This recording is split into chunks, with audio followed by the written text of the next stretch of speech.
It all started, as far as investigators knew, on Mother's Day in 1984, when two boys found the body of Lana Long, an exotic dancer in Tampa. Her hands were bound behind her back, her body contorted, legs spread 5 feet apart. No one deserves to be killed like these women were killed. 2 weeks later, a second victim. The series of homicides started, and we were finding a body. It averaged out about every 2 weeks. Colonel Gary Terry was the Hillsborough County Sheriff's Office's lead investigator on the case. You know if you don't solve it soon, someone else is going to die. More women were killed, 4 by Labor Day. The gruesome scenes including ligature marks from the victims being tied and raped before they were murdered. A couple of teenage boys were walking across a dry patch of field near Interstate 75, just southeast of Tampa, Florida. It was early evening, the kind of fading light that casts long shadows and makes everything feel a little more eerie. They weren't supposed to be there, not that close to the construction zone, but it wasn't what they saw. It was what they smelled that made them stop. The air was thick with something foul. It wasn't a skunk. It wasn't roadkill. It was worse. Drawn by curiosity and the recklessness of youth, they edged closer. Then they saw it. Something blackened in the tall weeds. At first, they thought it was an animal, maybe a deer. But no, this wasn't an animal. It was human. The boys had stumbled across a nude, decomposing woman's body, left out in the open, mutilated, decaying under the Florida sun. They ran, and what they uncovered would later unravel one of the darkest manhunts in Florida history. Within days, more bodies began to surface. The Tampa Bay area was under siege, and no one even realized it, yet. Because the man behind it wasn't a stranger lurking in alleys. He was driving around in broad daylight. He blended in, and he had a type. Women he could isolate, control, and silence. But his arrogance would be his undoing. 17-year-old Lisa McVey was one of his targets. She should have been another number on a list of forgotten women, but she refused to die. And what she did after surviving 26 hours of captivity, after being sexually abused, blindfolded, and driven around, would help bring down a serial predator. She memorized every detail, every stop, every voice change, every street sign she glimpsed under her blindfold. Her bravery cracked the case, and when Bobby Joe Long was finally arrested, he was linked to dozens of assaults and at least 10 confirmed murders. He spent 35 years on death row, waiting for a date with death, filing appeals, watching the world forget what he did. But we haven't forgotten. This is the story of a broken boy turned monster, the survivor who outsmarted him, and the execution Florida waited decades to carry out. Subscribe, comment, and stay with us, because you need to hear what Bobby said in the final seconds of his life. Before Bobby Joe Long became a monster who terrorized Tampa, he was just a boy. But even in his earliest years, things were off. He was born on October 14, 1953 in Canova, West Virginia, to his single mother, Louetta. His father had already left. Louetta and Bobby shared a single bed until he was well into his teens. That detail alone might raise eyebrows, but it was only the beginning.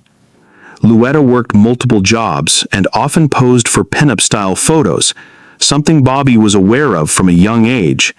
She dressed provocatively around him, brought home men frequently, and in that small, tight space they shared, boundaries blurred.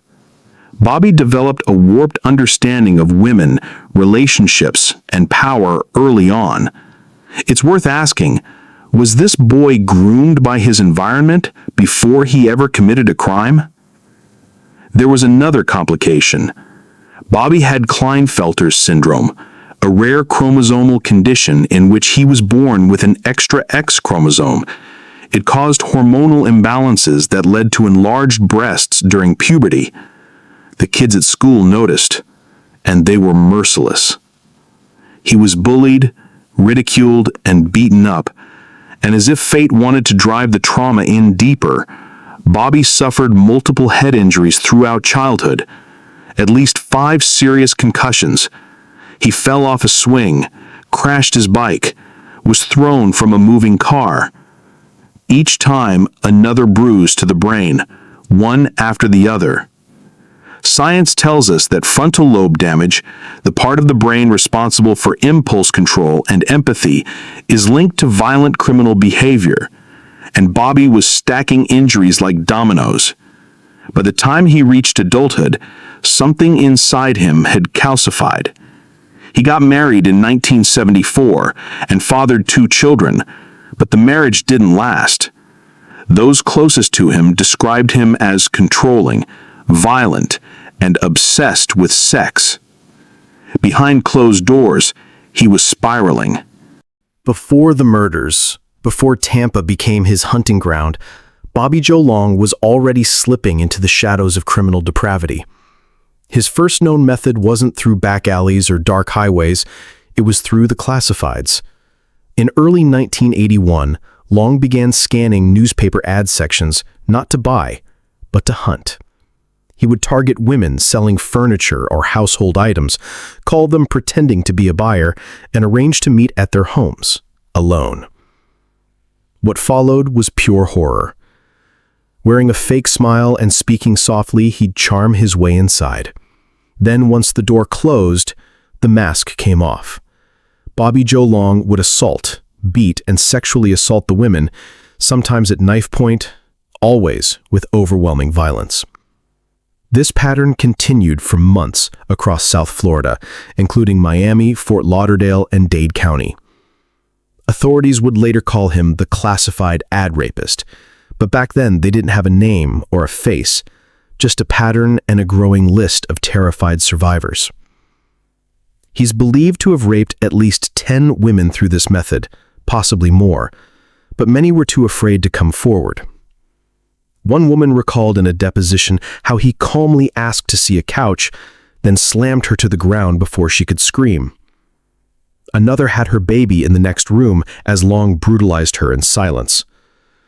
At the time, Long had not yet killed, but the rage was growing. The assaults became more violent. One survivor said his eyes went cold mid-attack, as if she wasn't even human anymore. These weren't random bursts of violence. They were rehearsals. The police hadn't connected the dots yet, but Bobby Joe Long was evolving, from predator to something darker. From a man hiding behind newspaper ads to a serial killer in training. It was the early hours of November 3rd, 1984. 17-year-old Lisa McVey had just finished her overnight shift at a Krispy Kreme in Tampa.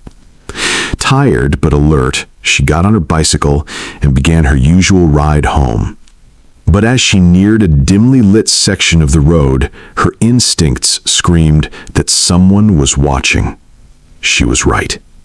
Out of the darkness, a man grabbed her. It was Bobby Joe Long. He pulled her off the bike and forced her into a red Dodge Magnum. The threat was immediate and terrifying. With a weapon pointed at her, Lisa was silenced. He told her not to scream. Then, he drove off into the night. But Lisa McVey wasn't just a victim. She was thinking, fast. For the next 26 hours, she was held against her will. What Bobby didn't know was that Lisa had been through trauma before. She had already survived things no teenager should have to endure. And in that moment, something in her shifted. She was determined to live. She studied everything. Every sound, every scent. She paid attention to the car's interior, the torn seats, the radio station, even how many turns he made. In the apartment, she memorized the layout. She counted the steps, remembered the feel of the bedspread, the hum of an aquarium filter, and the taste of the soda he gave her. She even left fingerprints on surfaces deliberately, knowing police could trace them. Most incredibly, Lisa stayed calm. She spoke gently to him. She made him see her as human. She told him lies, that she was the only caregiver for a sick parent, that she couldn't die now. Her quiet strategy worked. He changed. He let her take a shower. He gave her clothes. And eventually, he did something nobody expected. He let her go. He dropped her off blindfolded at a location near her home. As soon as she got home, she reported everything to the police with flawless recall. Her account stunned investigators. She described the make and color of the car, the inside of the apartment, and even the roads they took. She remembered landmarks, street signs, and details that most adults couldn't catch under pressure. The moment Lisa McVey came to the police, detectives knew they were racing the clock. Her detailed memory gave them something rare: leads. She hadn't just escaped, she'd cracked open a predator's world. Investigators now had a vehicle description: a red Dodge Magnum. Lisa had seen and heard enough to give detectives direction: what his apartment looked like, the scent of it, even how the car moved through Tampa's back streets. The Tampa Police Department, alongside Hillsborough County Sheriff's Office, launched an intense manhunt. Then came the break. Detectives found a red Dodge Magnum matching the one Lisa described, parked outside an apartment complex. Quietly, they began surveillance. The man who drove it matched Lisa's rough description: tall, dark-haired, stocky. They didn't move too fast. They watched him. Days passed. Agents followed him around the city, to the store, to gas stations, to random drives. They needed to be sure. One day, officers made their first contact. They stopped Bobby Joe Long in a calm, controlled manner, under the pretense of searching for an armed robbery suspect. They searched his car, asked him basic questions, and let him go. But before he left, they asked for something crucial: his name and a Polaroid photograph. He gave both, without protest. Behind the scenes, investigators were closing in. Bobby's name was already showing up in disturbing places. He had a long history of sexual violence across Florida, with prior convictions for assault. When they cross-referenced this with recent unsolved murders of women across Tampa, alarm bells went off. The similarities were chilling. He was already on law enforcement's radar. Lisa had just given them the missing link. On November 16, 1984, the net tightened. Detective Larry Pinkerton had been trailing Bobby all morning. Around midday, Bobby drove to a movie theater, Tampa Bay Cinema Center. He bought a ticket, walked in like any other man, but this time, he wasn't coming out free. When the film ended and Bobby Joe Long stepped into the daylight, detectives were waiting. SWAT officers moved quickly, surrounding him before he could reach his car. They were ready for a fight, but he didn't resist. There was no weapon on him. He simply surrendered, calm and silent. At the station, the real unraveling began. Inside the interrogation room, Bobby faced two detectives. When asked about Lisa McVey, he didn't deny it. In fact, he almost seemed relieved. He told them, "The moment I let her go, I knew I was finished." But when the conversation shifted to the other murders, Bobby became guarded. He asked for a lawyer. Then he stepped out to use the bathroom. What happened next changed everything. When Bobby returned, detectives laid out photos on the table. One by one, victims' faces, lifeless and bruised. As Bobby looked over them, something in him cracked. He leaned back and exhaled. "You got me. I killed all of them." That's when the floodgates opened. Over the next hours, Bobby Joe Long confessed to killing 10 women across Hillsborough County. He described how he targeted them, mostly young women alone, some walking to work, others waiting at bus stops. Some were sex workers, others were simply in the wrong place at the wrong time. He admitted to studying their routines, following them, striking when they were isolated. He'd sometimes pretend to ask for directions or offer rides. Once they were in his car, there was no way out. He told investigators he had urges, overwhelming, violent compulsions he claimed he couldn't control. He described choking, restraining, and ultimately disposing of the bodies in remote locations, often in woods or construction zones. One of the detectives later recalled, "It was like he was purging himself. Once he started talking, he didn't stop." They asked him if he remembered their names. He didn't. Just faces, locations, and methods. To him, they were moments of gratification, nothing more. But to their families, they were sisters, daughters, mothers. According to him, after the murder, he sleeps deeply. The next morning, he buys new papers to read the crime reports about him.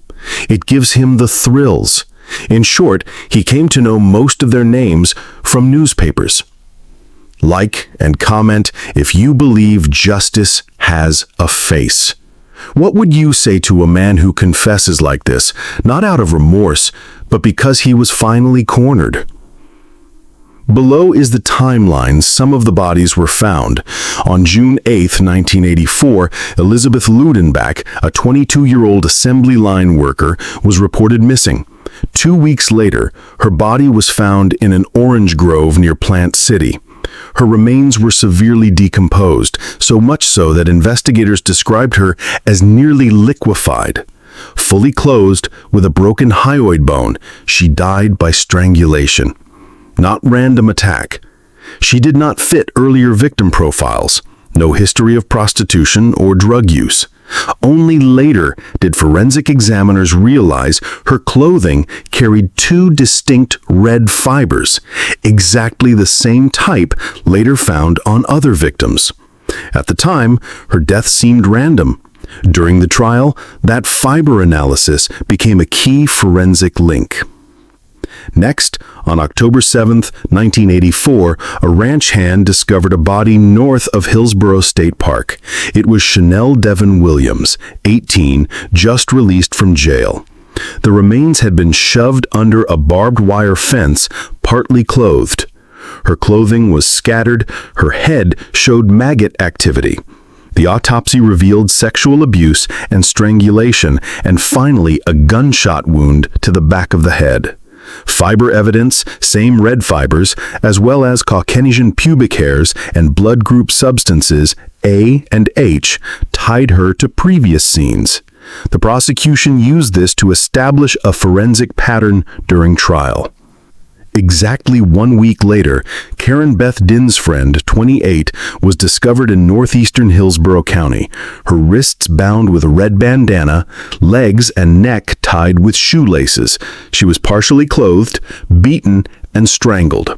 Red fibers again appeared in her clothing, along with similar forensic markers: AH blood group, brown pubic hairs. Though she was known as a sex worker and drug user, these findings linked her case to the others. On October 31st, the body later identified as Kimberly Kyle Hoops, 22, was found in a ditch near US 301. The remains were mummified, hair still attached to the skull. The black choker she wore was used to strangle her. During trial, prosecutors introduced the fiber match and the unique ligature to strengthen the pattern of crimes. Also on November 6th, Virginia Lee Johnson, 18, was found dismembered on a Pasco County ranch. Though animal activity had scattered bones, examiners found a 9-inch cord looped twice around her neck over cloth and a shoelace binding her wrists. She was identified only after Bobby's arrest. Though the body was degraded, officials confirmed strangulation. And finally, on November 12th, a sign painter discovered Kim Marie Swan in Tampa. The victim wore a noose-like rope around her neck, had rope burns on her body, and her face was beaten. Her legs had been forcibly posed. Clothing had been scattered nearby. Fecal matter was present on her shirt. In her jeans, her driver's license identified her. Reddish carpet fibers and brown hairs matched evidence from other scenes. During the trial, jurors heard that 6 linked victims, Ludenbach, Williams, Dinsfriend, Hoops, Johnson, and Swan, represented a pattern. All young women, bound, assaulted, strangled, discarded in isolated Florida terrain with forensic evidence, red fibers, hairs, blood types, connecting them. Prosecutors brought in forensic specialists to explain how fiber comparisons and trace evidence associated each crime scene. Witnesses, including habitat search crews, a ranch hand, and the sign painter, testified about when and how each body was found. Juries saw charts correlating time of body discovery and estimated time of death. Geographic locations from orange groves to cattle ranches to highway embankments, toxicological and forensic reports showing fiber matches unique to Bobby's car and apartment. The trail of bodies became a backbone of the prosecution's case, a clear narrative of escalating violence, controlled behavior, and signature evidence. Prosecutors said he confessed to 10 murders. Some he leads them to exactly where the body was. Elizabeth Ludenbach, Virginia Johnson, Kimberly Hoops, Karen Dinsfriend, Kim Marie Swan, Chanel Devon Williams, Vicki Elliott, Artis Wick. Bobby's attorneys attempted to dissociate each case, arguing that victims differed in lifestyle and background. But forensic experts testified that regardless of where and how the bodies were found, the same red fibers, later traced to carpet fragments from Bobby's apartment and car, and the same binding methods sealed the links. His attorneys painted Bobby as a damaged man. They brought up the motorcycle accident from 1974, how he'd hit a car at 45 miles per hour, was launched from the seat, and suffered a head injury that caused blackouts, mood swings, and seizures. Psychiatric witnesses testified he suffered from temporal lobe epilepsy and organic brain syndrome, disorders known to affect impulse control and aggression.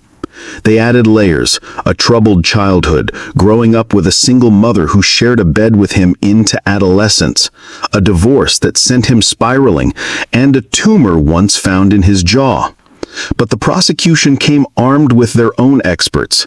They told the jury that brain damage did not explain methodical killings. His actions were deliberate, choosing isolated areas, targeting vulnerable women, using the same ligatures and bindings, even wiping down their bodies. He cleaned up after himself. He planned. This wasn't a man out of control, they argued. It was a predator perfecting his pattern. In 1985, after 3 weeks of trial, a Hillsborough County jury convicted Bobby Joe Long of the first-degree murder of Michelle Sims.